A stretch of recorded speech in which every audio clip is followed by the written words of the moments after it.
Star హీరోల మధ్య గొడవలు రావడం సహజంగా మారింది. ఇప్పుడంటే అంతా బయటికి కనబడకపోయినా అప్పట్లో అల్లూరి సీతారామరాజు సినిమా తీసే విషయంలో ఎన్టీఆర్ కృష్ణల మధ్య అభిప్రాయ భేదాలు వచ్చి చానాళ్లు ఇద్దరు ఒకరితో ఒకరు మాటలు లేకుండా దూరంగా ఉన్నారు.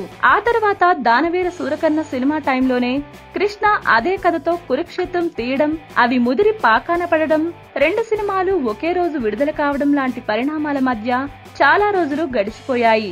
ఆ తర్వాత వయ్యారి భామలు, వగలమారి భర్తలు సినిమాలో ఇద్దరూ కలిసి నటించేదాకా అవి అలాగే ఉండిపోయాయి. ఇప్పుడు మరోసారి అలాంటి స్టార్ వార్ జరగడం ఖాయమని కనిపిస్తోంది.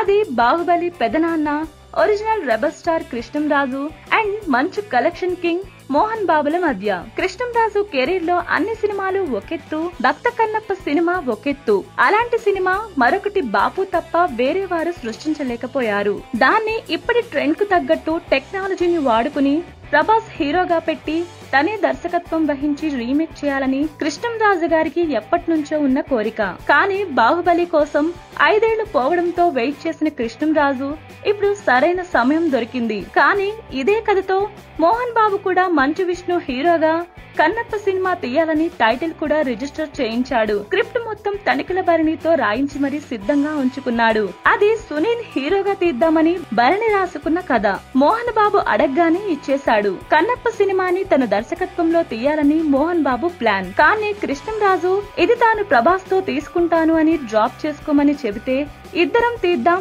ఎవరిది బాగుంటే వారిది ఆడుతుంది అని చెప్పి పంపారు అని టాక్ ఇప్పుడు గుప్పమంటుంది. ఆల్రెడీ మోహన్ బాబుకి ప్రభాస్ కి మధ్య మంచి సంబంధాలే ఉన్నాయి. ఒకవేళ మరి ప్రభాస్ ఏమైనా రాజీ కుదురుస్తాడేమో అనేది చూడాలి. ఇటువంటి special interesting news, filmy updates ఎప్పటికప్పుడు మేమందిస్తూనే ఉంటాం. ఈ వీడియో మీకు నచ్చితే లైక్ చేయండి. మీ అభిప్రాయం మాతో పంచుకోవడానికి కామెంట్ చేయండి. అందరికీ రీచ్ అయ్యేలా షేర్ చేయండి. కానీ మా ఛానల్ ని సబ్స్క్రైబ్ చేసుకోవడం మాత్రం మర్చిపోకండి.